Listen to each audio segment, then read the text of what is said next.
Students, in the last class we discussed about the spectrum, that is light emission spectrum and absorption spectrum. So before that we studied, that is discussed the Rutherford atom model. So according to Rutherford atom model, the nucleus is at the center, that is positive charge which is concentrated into a smaller volume, so that one we call as the nucleus, and the electron is revolving around the nucleus.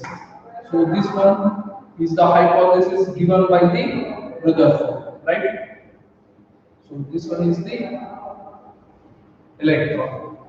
So also we discussed about the drawbacks of the Rutherford hypothesis. That is, it should not explain the stability of the atom, right? So the first drawback is it should not explain the stability of the atom. So here we have the center at the nucleus, and with the electrostatic force, this electron is revolving around this nucleus, right? So any object, as already we discussed in the class 11, that is in the rotational motion, any object which is in the circular motion, then that object is constantly accelerated, right? So as already we discussed in the rotational motion, any object or any particle which is in the circular motion, then that object is constantly accelerating, that is centripetal acceleration, that is towards the center. So if we consider electron as the particle here, so this electron is constantly accelerating, and so any accelerating, and this one, the electron is negatively charged, so this electron is negatively charged, that is charged particle which is constantly accelerating, then this electron will radiate energy, right?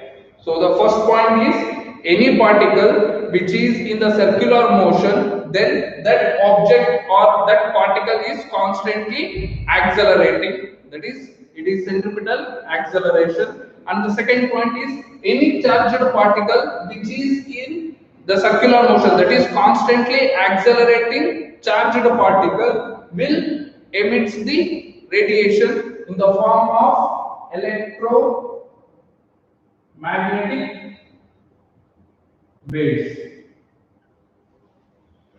right?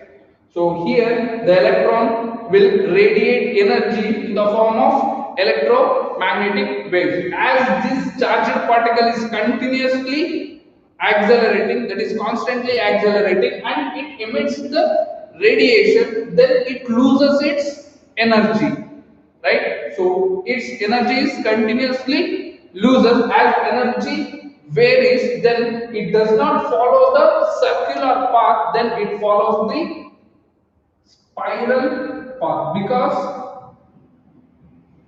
it loses its energy and finally it collapses into the nucleus. So by this the atom is not stable, right? So according to the Rutherford, the electron is revolving around the nucleus, as we studied in the class 11, that is in the rotational motion. Any object or any particle which is in the circular motion, then that particle is constantly accelerating. The first point is this one is constantly accelerating, and the second point, from the electromagnetic wave theory, any charged particle which is constantly accelerating, then that particle emits the radiation in the form of electromagnetic waves. So as it emits the radiation, then it loses its energy constantly, right? As the energy loses, then it does not follow the circular orbit, then it follows the spiral path, and finally it collapses into the nucleus, right? So for this reason, it cannot explain the stability of the atom, that is the drawback of the Rutherford. For this reason, the electron will not follow this circular path, then the electron follow the spiral path, right? So as here we have the electromagnetic waves, then this wave has the frequency f, then this frequency is equals to the frequency of the revolution of the electron, right? So the frequency of the electromagnetic wave is equals to the frequency of the revolution of the electron. That is the time period for the revolution of one electron. As we know, F is equals to 1 by T. That is time period for one revolution. That one we call as the frequency. The electron which takes the time for one revolution around the nucleus, so that frequency is equals to the frequency of the emitted electromagnetic waves, right? So for this reason the atom is not in stable, right? Understand? So this one is the drawback of the Rutherford. So to overcome this one, the Niels Bohr given the modification of the Rutherford atom model, and that atom model called as Bohr's atom model. So he made little modification in the Rutherford atom model, and they given the name as Bohr's atom model. So for this atom model, the Bohr's given, that is Niels Bohr is a scientist. He given three postulates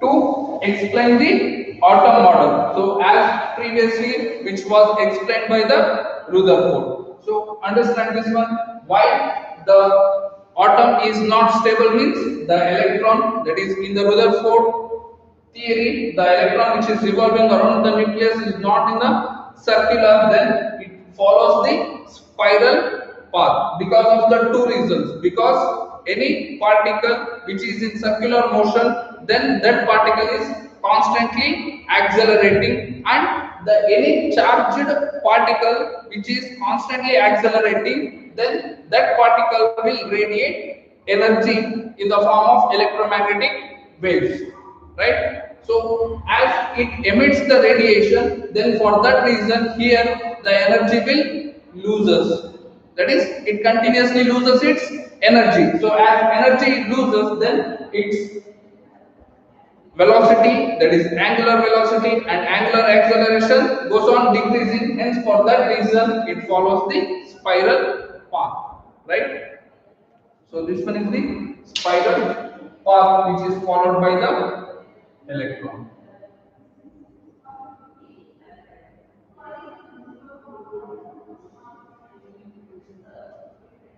Right? So here in the electromagnetic waves, the frequency which has the electromagnetic waves, so this frequency is equals to the frequency of the revolution of the electron, right? So for one revolution, how much time it will take, that one is the frequency. So that frequency is equals to the frequency of the electromagnetic wave. So from this we can say the electron follow the spiral path. To overcome this drawback, Niels Bohr gives the three postulates to modify the Rutherford atom model, that is the nuclear model, and the name given as the Bohr's atom model, right? So here we have the three postulates that was proposed by the Bohr's and given that atom model named as Bohr's atom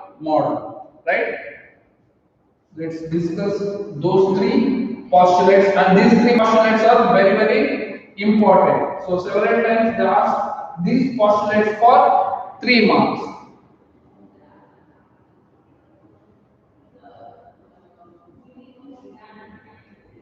That is Bohr's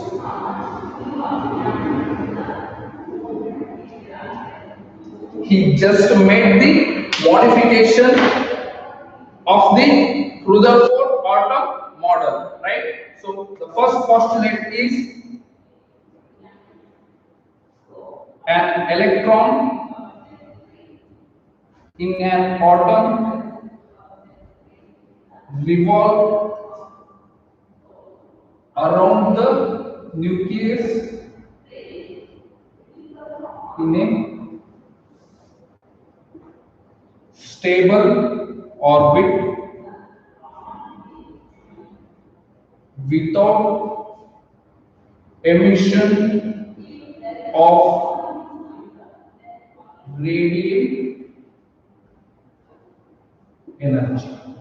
So this one is the first postulate given by the Niels Bohr. So as in the last we discussed that as the electron which is revolving around the nucleus, then that electron will radiate the energy, right? So here he made the modification that considering that is as in the Rutherford also explained that the electron is revolving around the nucleus in a circular orbit. That orbit is stable, right? So here also the Bohr's postulate in the first postulate Bohr says that the electron in an atom revolve around the nucleus in a stable orbit, that is stable circular orbit. The main here without emission of the radiant energy. So he added this one. He explained this one, that is without emission of the radiant energy. So this one is the first postulate given by the Bohr, right? So the electron is revolving around the atom, that is electron in an atom revolve around the nucleus in a stable orbit without emission of the radiant energy. That is, it does not emit the electromagnetic waves, right? So each atom has a definite stable state, right? So if you draw here, so this one is the positively charged, that one is the nucleus, and the electron is revolving around the nucleus. So this one is the first electron and this one is the second electron, right? So each atom has a definite stable state. So these are called the stable state. So each state has a total energy, right? So this state has a separate total energy and this state has a separate total energy. Then these states are called as stationary states, right? These are called as stationary states, right? So each atom has a certain definite stable state, then these definite stable state has a total energy, then these states are called as stationary states, right? So each having the total energy, that is definite total energy, right? So then these states are called as stationary state. So this is about the first postulate. So next, second one is, so an electron is revolving around the nucleus in those orbits where the that is where the angular momentum is equals to the integral multiple of h by 2 pi. So that one is the second postulate, that is the electron which is revolve around the nucleus in those orbits where the angular momentum is integral multiple of h by 2 pi, right? So only if we consider here we have the number of orbits, then the electrons only revolve around the nucleus, only revolves around the nucleus in the certain orbits only. So those orbits have the angular momentum which is equals to the integral multiple of h by 2 pi. So that one is the second postulate given by the Niels Bohr, right? So the second one is an electron revolve around the nucleus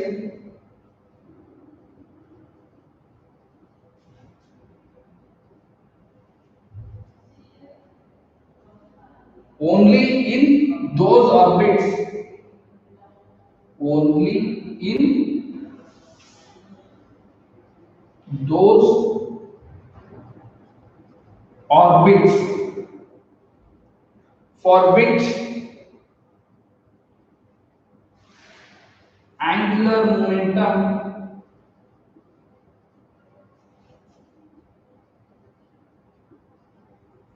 is integral multiple of h divided by 2 pi, where h is the Planck's constant. So this one is the second statement. As already we know angular momentum. So angular momentum is denoted by letter L, right? So angular momentum is denoted by the letter L. So if we consider this one as the radius of the orbit, then here we have the velocity of the electron. Then we say angular momentum L is equals to m into r cross v, as already discussed in the class 11. That is, angular momentum is denoted by L, that is equals to m into r cross v, where r is the radius of the orbit and v is the velocity of the electron. Then radius of the orbit and velocity of the electron, these two are perpendicular to each other. So if you observe here, then this one we call as the angular momentum, right? So if you further if we multiply m r cross into m into v, so that one is we return p. So where p is the linear momentum,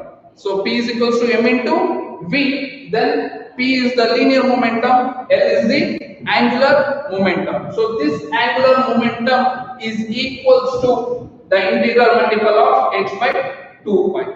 So wherever the angular momentum has the value h by 2 pi, then those orbits, that is, in those orbits only the electrons is revolving around the nucleus, right? So this one is the second postulate which is given by the Niels Bohr, right?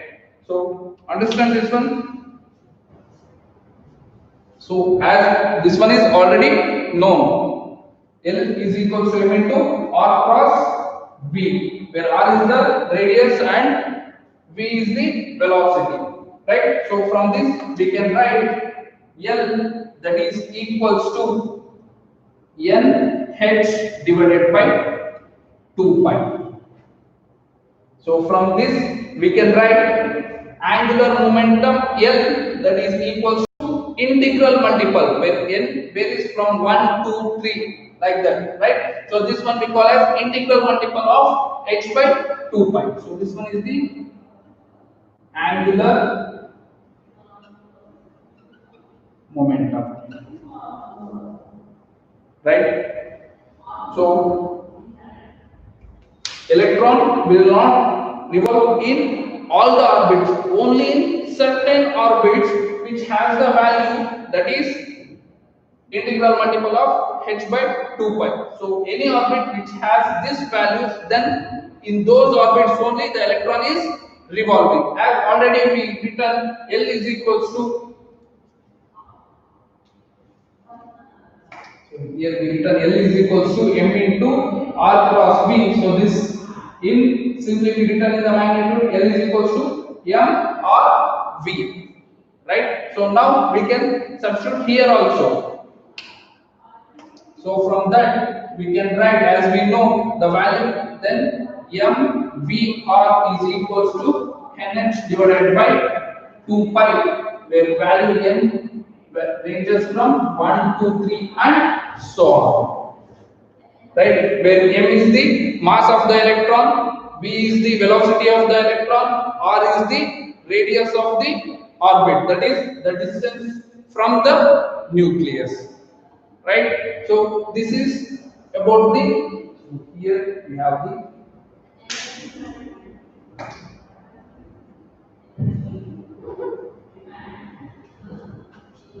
second postulate, right? So this one is the second postulate, and the last one is third postulate. So I will write here.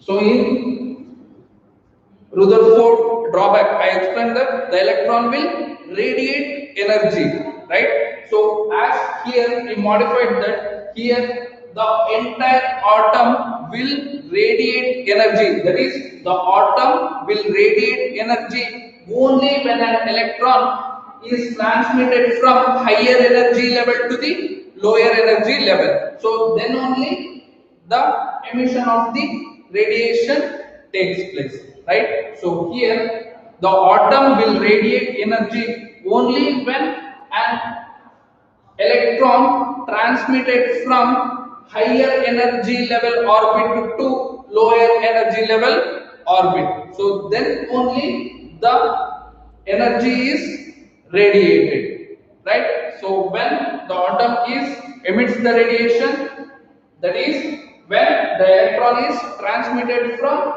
one orbit, that is from higher energy level orbit to lower energy level orbit, then only the radiation emission will takes place. So that one given by the Niels Bohr, that is the third postulate. So the third postulate is an atom can radiate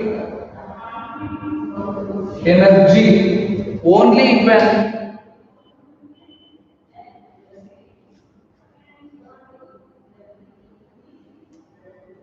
radiate energy only when an electron transition from higher from an orbit of higher energy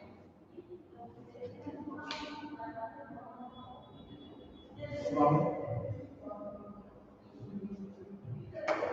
an orbit of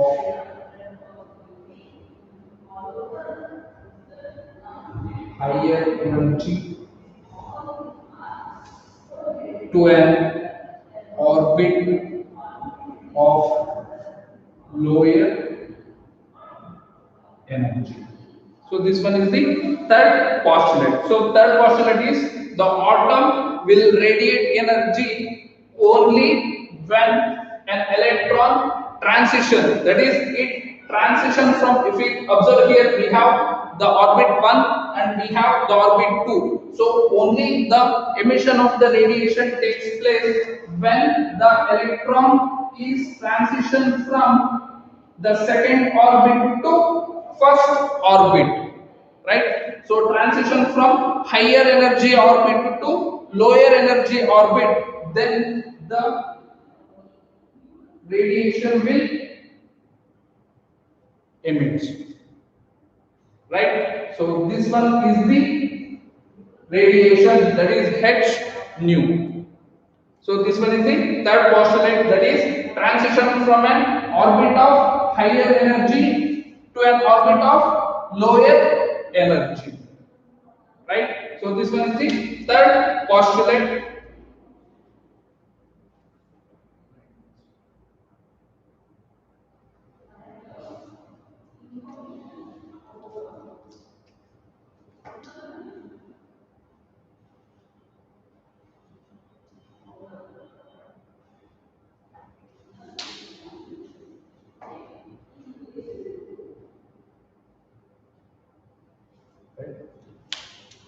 So understand this one.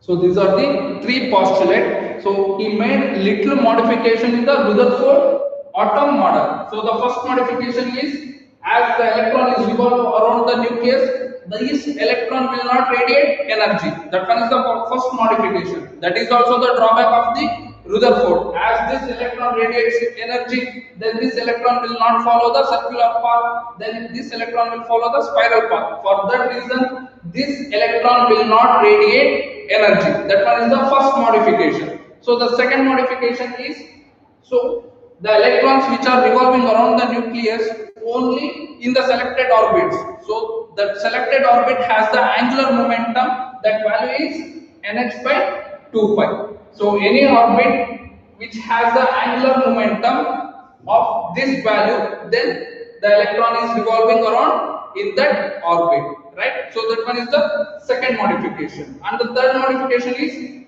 the the entire atom will radiate energy only when the electron is transmission from higher energy orbit to lower energy orbit. That is, it is jumping from one orbit to the another orbit which has higher energy to the lower energy. Then only it radiates energy, right? That is h nu. So these are the three postulates.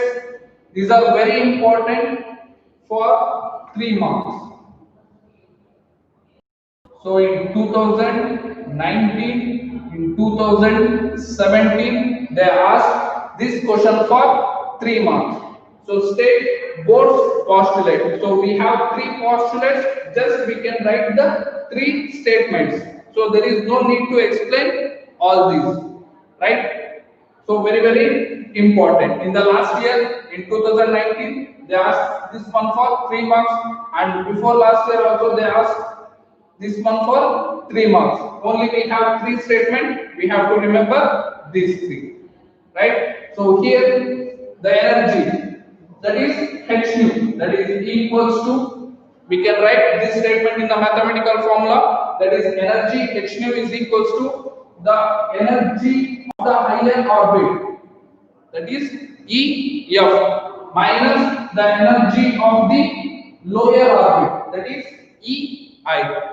That is final energy of the final state and energy of the initial state. Then if we minus energy of the final state minus energy of the initial state, we gives the energy, that is radiation, that is h nu. So this is the important mathematical form, that is h nu is equals to EF minus EI, where EF is the energy in the final state and EI is the energy in the initial state, or we can say energy in the higher orbit energy and EI is the energy in the lower orbit, right? So these are the postulates given by the Bohr's atom model. So by using these three postulates, we can derive or we get the expression for the radius of the orbit, that is which electron is revolving around the nucleus, right? So these are the three important postulates,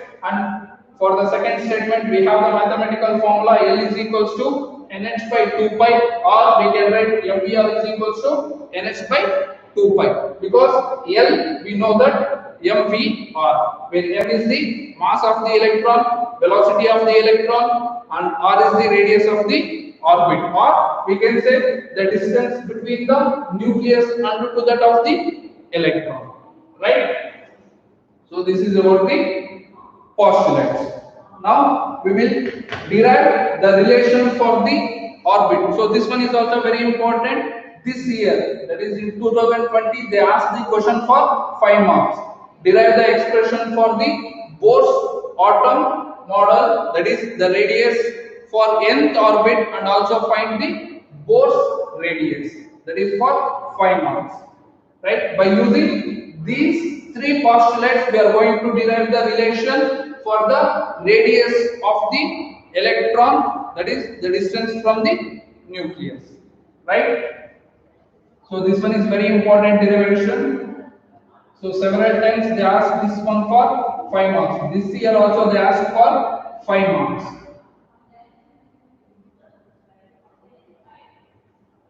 So simple derivation. If you remember these concepts, then we can easily derive the expression.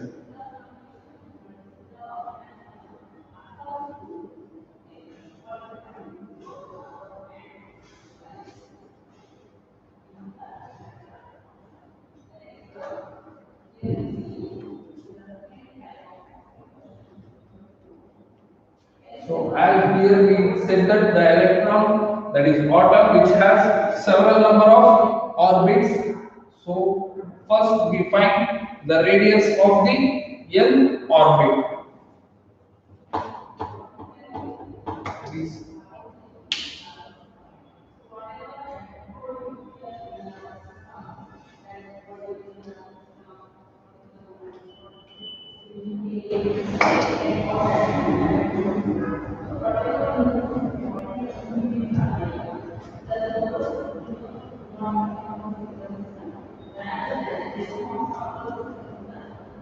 So they will ask the question, derive the expression for the radius of the nth orbit using Bohr's postulate, right? So then we need to derive the relation. As already we derived the radius of the orbit in Rutherford atom model also. So they clearly mention that derive the expression for radius of nth orbit using Bohr's postulate, right? So for that, consider an atom. So this one is the nucleus which is positive charge. So this charge is Ze, where Z is the atomic number.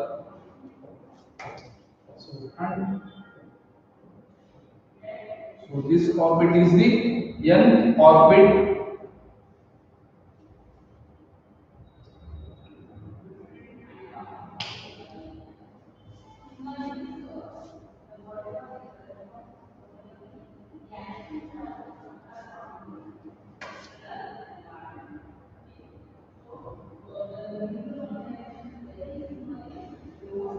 So here we have electron of mass m and charge e, right? So consider an electron of mass m and charge e. So the nucleus has a charge Ze. So and it has the velocity. So this electron is the velocity. Here v is the velocity and this is the R is the, that is R n, that is the radius of the n orbit. So in between we have several number of orbits. So first we need to derive, that is our aim is to derive the radius of the nth orbit, right? So this one is the charge and here is the electron e of charge e. So this one is the electron of charge, electron of mass m and charge e, and it has velocity. So where v is the velocity of the electron, m is the mass of the electron, and e is the charge of the electron, where Ze is the charge of the nucleus, right? So let r is the radius, that is Rn is the radius of the nth orbit, where Rn is the radius of nth orbit of an atom, right? So this one is the explanation. So considering an atom of electron having the mass m and charge e, and it is revolving around the nucleus with a velocity v, and the nucleus has a charge that is plus Ze, where Rn is the radius of the nth orbit in an atom, right? So this is about the explanation. So for every derivation we need to explain this diagram, right? So next, from Bohr's postulate, that is initially he says that the electron is revolving around the nucleus. So for that, this electron is revolving around the nucleus, then the force, here we have the positive and here we have the negative. So here from the electrostatics, here we have the attractive force. So this attractive force is equals to the centripetal force. So by the centripetal force only, this electron is revolving around this nucleus. So from that we can write centripetal force is equals to electrostatic force between the nucleus and electron, right? So from this reason only this electron is revolving around the nucleus. So we know the centripetal force, that is mv square divided by r. So here we taken rn. So here we taken rn, where m is the mass of the electron, v is the velocity of the electron, and rn is the radius of the nth orbit, right? So that is equals to 1 divided by 4 pi epsilon naught, that is Coulomb's law of electrostatic. F is equals to 1 divided by 4 pi epsilon naught into the charge. Here we have q, Ze, and here we have q, that is E. So that is Ze into E divided by distance between the nucleus and to the electron, that is Rn square, right? So this is the electrostatic force and this one is the centripetal force. So here we have Rn, here we have Rn square. So from this we can cancel one term, then we get mv square Rn, that is equals to Ze into E square divided by 4 pi epsilon naught, right? So this is, we taken this one as equation 1, right? So here we can write like this. So this square and here one term get cancels, right? So mv, here we have Rn. If we shift Rn to the LHS, then it goes to the numerator. Then mv square Rn is equals to Ze square divided by 4 pi epsilon, right? So this is from the Bohr's first postulate, right? So up to equation 1, we written this one by using the Bohr's first postulate, right? So here if I write from Bohr's first postulate, right? So similarly here from Bohr's second postulate, from Bohr's second postulate. So what it explains, the second postulate, that is L is equals to n divided by 2 pi, where L is the angular momentum. So angular momentum we can also written in the form mv r n, that is mv r. So here we have Rn, that's why here also written mv Rn, that is equals to nh divided by 2 pi, right? Now squaring this equation on both sides, that is squaring on both sides. So this above equation is squaring on both sides, then we get m square v square Rn square, that is equals to nh divided by 2 pi whole square. So we call this equation is equation 2, right?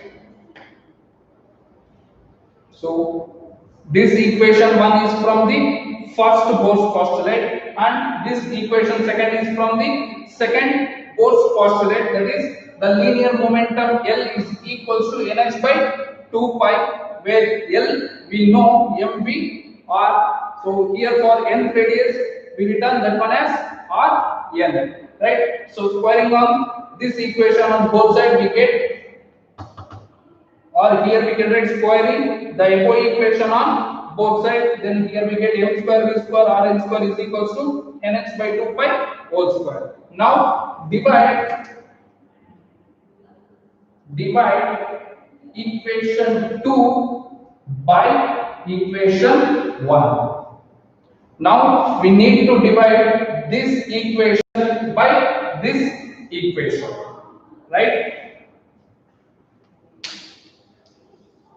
So if we divide this one, so m v square, that is m square v square Rn square divided by, so LHS this divided by this one, that is m v square Rn, right? So observe here, first 2 that is divided by 1, right? So m square v square rn square divided by in the LHS, then that is equals to RHS. So in the numerator we have nh divided by 2 pi whole square whole divided by in the RHS here we have z e square divided by 4 pi epsilon naught, 4 pi epsilon naught, right? So now observe in the LHS we have m square divided by m. So here 1m in the denominator also 1m get cancelled. So here rn square divided by rn square and rn get cancelled, and the remaining v square get cancelled. So the remaining in the LHS we have m rn that is equals to. So in the LHS after cancelling all these we get m rn that is equals to. So if we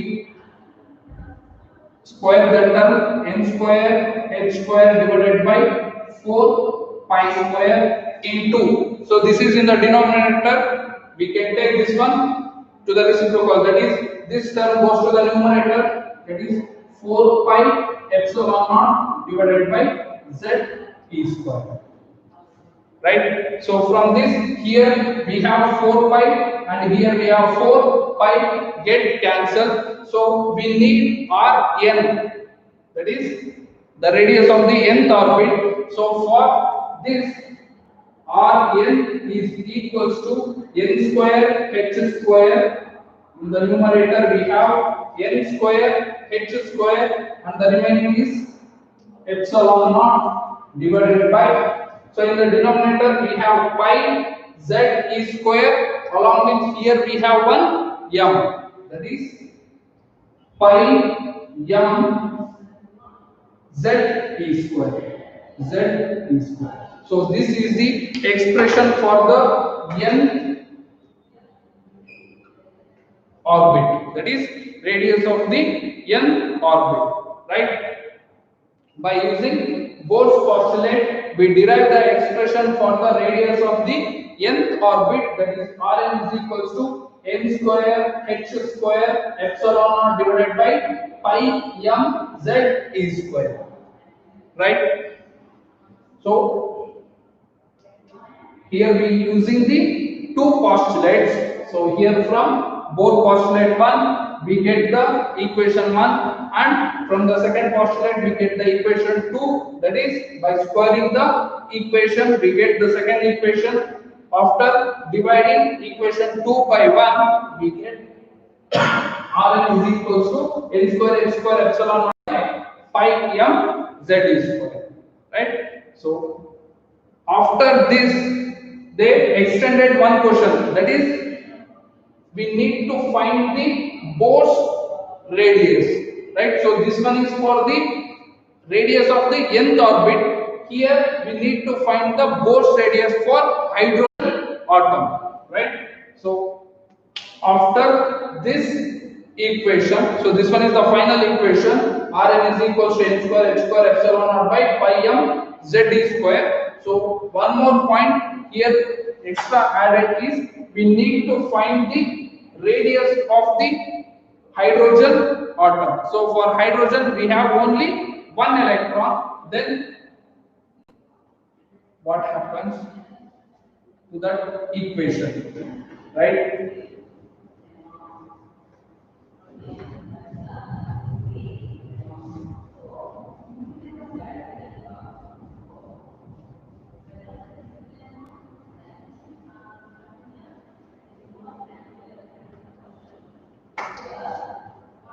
For hydrogen atom,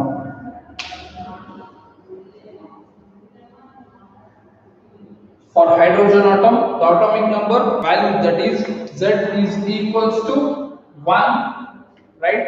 So next here in hydrogen atom we have only one electron, then we know the orbit or n. So here the value becomes R1, that is equals to n value in place of n, that is 1 square into h square epsilon naught divided by pi m. So z value is also 1, then the remaining is e square, right? So epsilon naught h square divided by pi m e square. So this is for the radius of the hydrogen atom, that is the radius of the electron. So this radius is called as Bohr's radius. Bohr's radius, and it is denoted by a naught, that is equals to h square epsilon naught divided by pi m e square. So this gives the complete derivation of the Bohr's radius, right?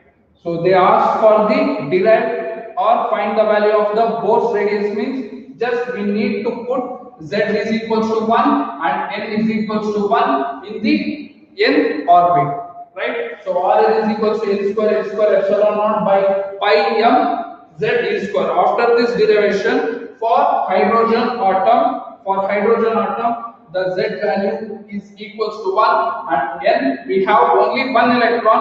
For that reason, so this distance n value becomes 1. So it is R1 is equals to h square epsilon naught pi m e square. So for Bohr's radius, they given the denoted by a naught. So a naught represents the Bohr's radius, right? So that one can written in terms of Bohr's radius is Rn is equals to a naught n square, right? Or Rn is equals to R naught n square. So if you observe here, h is constant, epsilon naught is constant, pi constant, mass of the electron is also constant. So the atomic number is also constant, and E, the charge of the electron, is also constant. Then the radius of this atom, that is the radius, is directly depends on to the factor, that is n. So we can write Rn is directly proportional to n square, right? So as factor n, that is n varies from 1 to 3 and so on. So for here, this one is for the hydrogen atom, so this radius is a naught. So here the value of n is 1, right? So this one is n is equals to 1. So if we take on here, so this one is n is equals to 2, and here we take n is equals to 3. So as the radius is directly proportional to n square, so for as n value increases, that is if we put n is equals to 1, then Rn is equals to a naught. Similarly, if we put n is equals to 2, then the radius is equals to that of the a naught times of 4, because 2 square is 4. So here this distance is 4 a naught, right? So if we write, this one is 2, right? Similarly, if we put the value 3, then R3 is equals to a naught times of 3 square, that is 9. So from this, if we write the ratios of the radius, R1 is to R2 is to R3 and so on, so we can write 1 is to 4 is to 9. So this is the ratio. So this is not in equal proportion. So if this radius is 4, then this is 9, right? So this one is 1, this one is 4, and this is at the distance, that is 9 a naught, where a naught is the standard, that is for the hydrogen atom, right? So this is about the expression for the radius of nth orbit, along with we need to find the Bohr's radius. If they find for the Bohr's radius, we need to continue up to here. So after deriving this expression, just we write these three steps, right? So this question is asked this year, that is in 2020, for 5 marks. So this one is very important derivation. So from this chapter, the possibility of arriving the derivation is only this derivation, right? So in the next chapter, they may ask for the problems. So in this chapter, the main is 5 marks question. So this one is the derivation, right? So in the next class, we will find the velocity of the electron and the energy of the electron. So that will continue in next class. Thank you.